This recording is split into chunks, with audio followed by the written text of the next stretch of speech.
नमस्कार, स्वागत है आपका एमपी न्यूज़ के न्यूज़ रूम में। हमारे साथ मौजूद हैं एडिटोरियल टीम के नम्रता बुंदेला, राहुल पटेल और युवराज सिंह। आइए बात करते हैं आज की कुछ मुख्य खबरों की। नम्रता जी, मैं आपसे पहला प्रश्न करना चाहूँगी कि जिस तरह से एक वीडियो लगातार कल से वायरल हो रहा है, जब गणतंत्र दिवस का मौका था, जैसे कि हम जानते हैं अलग अलग नेताओं ने अलग अलग कार्यक्रमों में शिरकत की थी और इसी दौरान जो है ज्योतिरादित्य सिंधिया की करीबी माने जाने वाली मंत्री इमरती देवी भी एक कार्यक्रम में सम्मिलित हुई थी, जिसके बाद से उनका एक स्पीच देने के दौरान जो वीडियो है वो खूब वायरल हो रहा है। तो क्या है ये पूरा वाकया? जी बिल्कुल, गणतंत्र दिवस का अवसर था और इस मौके पर ग्वालियर के पुलिस ग्राउंड में इमरती देवी, जो कि महिला एवं बाल विकास मंत्री हैं, उनका भाषण चल रहा था। पुलिस अधिकारी वहां पर मौजूद थे, कलेक्टर वहां पर मौजूद थे और कई सारे लोग वहां पर मौजूद थे। ऐसे में इमरती देवी, जो कि मुख्यमंत्री का संदेश पढ़ रही थी, और लेकिन उस संदेश को पढ़ने में काफ़ी बार अटकी। 4 लाइन करीब उन्होंने पढ़ी और उसमें भी वे काफ़ी बार अटकी थी, जिसको लेकर वे हंसी का पात्र भी बनी और उनका ये वीडियो सोशल मीडिया पर तेजी से वायरल भी हुआ है, क्योंकि उन्होंने 4 लाइन के बाद पढ़ लिया और 4 लाइन भी उन्होंने अटक अटक कर पढ़ी और उसके बाद उन्होंने कह दिया कि आगे का भाषण जो है कलेक्टर साहब पढ़ेंगे, और उनका यही वीडियो सोशल मीडिया पर तेजी से वायरल हो गया, जिसकी लोग काफ़ी हंसी भी उड़ा रहे हैं। क्योंकि इसके पहले भी इमरती देवी का एक वाकया और सामने आया था, जब वे शपथ ग्रहण, जब उन्हें मंत्री बनाया गया था और जब उनका शपथ ग्रहण समारोह चल रहा था, तो जब वे शपथ पत्र पढ़ रही थी तो उस शपथ पत्र को भी वे ठीक से नहीं पढ़ पा रही थी। काफ़ी बार वे अटकी थी उस शपथ पत्र में भी, और ऐसा ही एक मामला इमरती देवी का फिर से गणतंत्र दिवस के अवसर पर सामने आया है। तो इस वाक्य को लेकर कई तरह के सवाल उठाए जा रहे हैं। कमलनाथ सरकार की कैबिनेट मंत्री हैं इमरती देवी और ज्योतिरादित्य सिंधिया की काफ़ी करीबी हैं, क्योंकि ज्योतिरादित्य सिंधिया के गुट से उन्हें चुना गया है। तो ज्योतिरादित्य सिंधिया पर भी उनके साथ काफ़ी सवाल और प्रश्न चिन्ह उठने लगे हैं कि क्या सोचकर वे इस तरह के मंत्री बनाते हैं। और जैसा कि कहा जा रहा है कि इमरती देवी जो है वो 12वीं पास हैं, तो 12वीं पास बच्चा देखा जाए तो आमतौर पर हिंदी अच्छे से पढ़ लेता है, क्योंकि हिंदी हमारी मातृभाषा होती है। तो कोई भी 12वीं पास बच्चा आसानी से हिंदी पढ़ लेता है, चाहे वो शहर के स्कूल में पढ़ा हो या फिर गाँव के स्कूल में पढ़ा हो, आसानी से वो हिंदी तो पढ़ ही लेता है। लेकिन इमरती देवी की डिग्रियों पर भी अब सवाल उठाए जा रहे हैं और उसको लेकर कुछ दिनों पूर्व एक एडवोकेट ने भी उनकी डिग्रियों पर सवाल उठाए थे कि इमरती देवी की डिग्रियों की जांच होनी चाहिए, क्योंकि अगर वे 12वीं पास हैं तो फिर वे हिंदी क्यों नहीं पढ़ पाती हैं। तो कहीं ना कहीं उनकी ये मांग सही भी है, क्योंकि काफ़ी बार इमरती देवी ने जब भी सबके सामने, जनता के सामने पत्र पढ़ा है, तो वे ठीक से कभी भी हिंदी में पत्र अपना नहीं पढ़ पाती हैं और वे वहाँ पर मौजूद जो भी कलेक्टर होते हैं या कोई अन्य अधिकारी होते हैं, उनको वे सौंप देती हैं कि आगे का भाषण आप पढ़िए। और ऐसा ही वाकया जो है गणतंत्र दिवस पर भी देखा गया। जी बिल्कुल, जिस तरह से आपने देखा कि इमरती देवी का वीडियो लगातार वायरल हो रहा है और इसके बाद से जो है उनकी शिक्षा पर प्रश्न उठने लगे हैं। बढ़ते हमारे अगली खबर की ओर, जो थी राजधानी भोपाल से बाबूलाल गौर की। राहुल, मैं आपसे पूछना चाहूँगी कि जिस तरह से लगातार बाबूलाल गौर के बयान आ रहे थे, उनके पास कांग्रेस के मंत्री जो हैं लगातार उनके पास भोपाल सीट से लोकसभा चुनाव लड़ने की जो है फरमाइश लेके जा रहे थे, तो इस पर अब ताज़ा बयान अगर हम माने बाबूलाल गौर ने दिया है कि मैं एक कान से सुनता था और दूसरे कान से निकाल देता था, मैंने कांग्रेस का कोई भी मतलब ऑफर जो है वो नहीं माना है और उन्होंने ठुकरा दिया है। तो ऐसा क्यों हुआ है?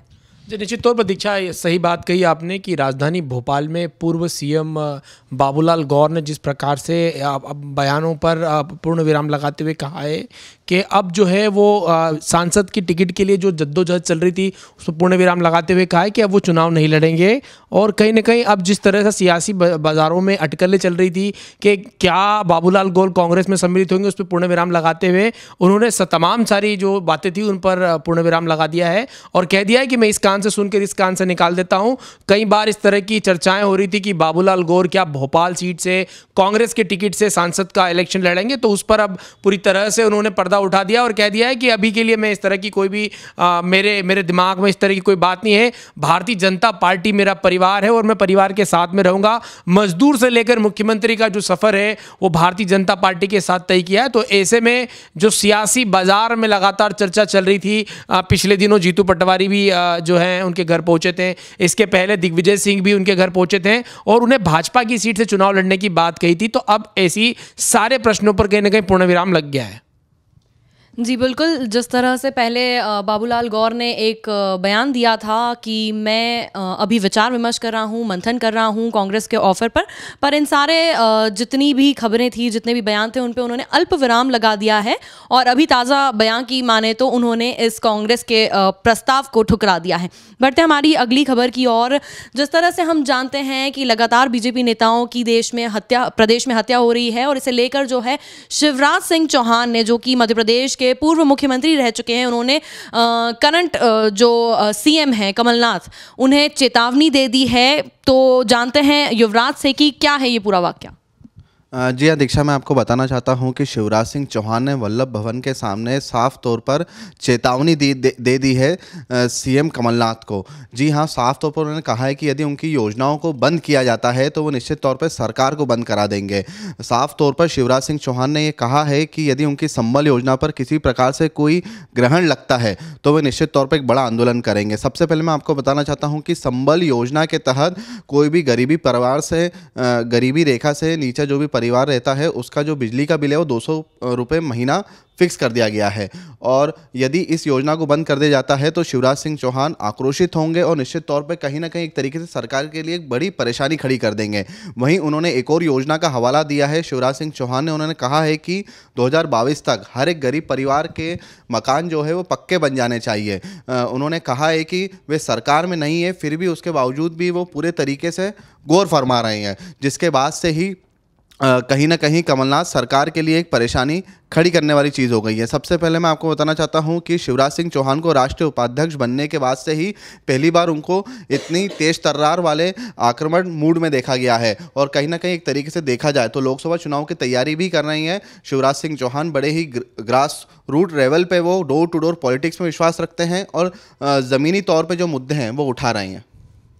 जी बिल्कुल, तो ये थे शिवराज सिंह चौहान। बढ़ते हैं हमारी अगली खबर की ओर। राहुल, मैं आपसे जानना चाहूँगी, जिस तरह से आज 27 जनवरी को जो है कैलाश विजयवर्गीय ने ये ऐलान किया था कि वो बहुत ही जल्दी जो है प्रदेश में साइक्लोथॉन का जो है कार्यक्रम आयोजन करने जा रहे हैं, और जिस तरह से आज मौका भी था और ये आयोजन हुआ भी, पर ये कैलाश राष्ट्रीय महासचिव जो कि भाजपा के हैं कैलाश विजयवर्गीय, उनके नेतृत्व में हुआ। पर उसके बाद भी उच्च शिक्षा मंत्री जो कि जीतू पटवारी हैं, उन्होंने आके पूरी महफिल लूट ली। तो ऐसा क्या था उनका वक्तव्य जो उन सारे जो ऑडियंस थी या जो पार्टिसिपेंट्स थे सब उनकी तरफ अट्रैक्ट हो गए? जी दीक्षा जी, मैं बताना चाहूँगा आपको सबसे पहले कि जिस प्रकार जीतू पटवारी जगह जगह जहाँ भी जा रहे हैं वो चर्चा का केंद्र बने हुए, या यूँ कहें कि महफिल लूट रहे हैं। और महफिल पे महफिल लूटने वाले नेता जीतू पटवारी एक बार फिर इंदौर में जो साइक्लोथॉन आज आयोजित हुई है, हज़ारों लोगों ने इसमें पार्टिसिपेट किया। कई अभिनेत्री और यूँ कहें कि कैलाश विजयवर्गीय और तमाम सारे विधायक, भारतीय जनता पार्टी के पार्षद, सारे लोग मौजूद थे। लेकिन एक समय ऐसा आया कि एक जगह पर जीतू पटवारी, मधु वर्मा जो कि उनके खिलाफ राव से चुनाव लड़े थे, और इसके पहले जीतू जिराती वो भी राव से उनके प्रतिद्वंदी रह चुके हैं। ऐसे में 3-4 नेता जीतू पटवारी की जिस तरह की राजनीति है, वो राजनीतिक शिष्टाचार पर, पैमानों पर पूरी तरह खरे उतरते हैं। वो उन्होंने अपने परंपरागत यूँ भी कहें कि जो उनके राव विधानसभा से प्रतिद्वंदी है, उनके साथ में खड़े रहकर उन्होंने सभी को ईंधन बचाने की प्रतिज्ञा दिलवाई और कहा कि सेहत के लिए साइकिल ज़रूरी है। इसके पहले भी वो साइकिल के दौरान उनका साइकिल प्रेम नज़र आया और साइकिल पे वो लगातार राजनीति भी करते हुए आए। इसके पहले भी वो भोपाल साइकिल से चले गए थे, तो ऐसे में एक बार फिर साइकिल प्रेम उनका नज़र आया। वहीं जनता के बीच जब जीतू पटवारी ने सबको शपथ दिलाई, क्योंकि ये भारतीय जनता पार्टी कृत जिसको कहते हैं कि ये कार्यक्रम था जिसमें साइकिलोथॉन के दौरान जितने भी लोग थे उनको कहीं ना कहीं साधने की कोशिश थी। लेकिन उच्च शिक्षा मंत्री जीतू पटवारी वहां पहुंचे, लोगों को शपथ दिलवाई, और शपथ भी इस अंदाज में दिलाई, उन्होंने राजनीतिक दलों से बाहर और लोगों के दिलों के भीतर करके कहीं ना कहीं एक पूरा वक्तव्य दिया, जिस दौरान उन्होंने लोगों को शपथ दिलाई। तो लोग देख के हैरान थे, क्योंकि मंच भारतीय जनता पार्टी का था और यूं कहें कि एक सामाजिक मंच था, जहां पर साइक्लोथॉन के जो संरक्षक है कैलाश विजयवर्गीय, वो भी वहां पर कहीं ना कहीं संरक्षक की भूमिका में थे, तो ऐसे में कयास लगाए जा रहे थे कि कांग्रेस इससे कहीं ना कहीं दूरी बना के रखेगी। लेकिन जीतू पटवारी जिस बेबाक अंदाज के लिए जाने जाते हैं, एक बार फिर उन्होंने अपने प्रतिद्वंदी और यूं कहें कि विपक्षी पार्टी को चौंकाया। उनके बेबाक अंदाज ने एक बार फिर जनता का दिल जीता। चूंकि अमूमन देखा जाता है कि विपक्षी पार्टियों के मंचों पर कुछ एक ही ऐसे नेता होते हैं जिनकी स्वीकृति हर जगह होती है। ऐसे में जीतू पटवारी ने एक मर्तबा फिर भारतीय जनता पार्टी के मंच पर खड़े होकर लोगों का दिल जीता। हालांकि यहाँ बात पार्टी की नहीं होती है, राजनीतिक शिष्टाचार की होती है। जीतू पटवारी ने उसका कहीं ना कहीं एक अच्छा आदर्श उदाहरण दिया है। लोगों को उनसे प्रेरणा लेनी चाहिए कि पार्टी बाद में है, जनता के विषय या जनता के मुद्दे पहले हैं। तो यही पूरा वाकया था दीक्षा कि उन्होंने इंदौर में साइक्लोथॉन के दौरान जब शपथ दिलाई तो लोगों ने इसे खूब सराहा और खूब तारीफ भी की।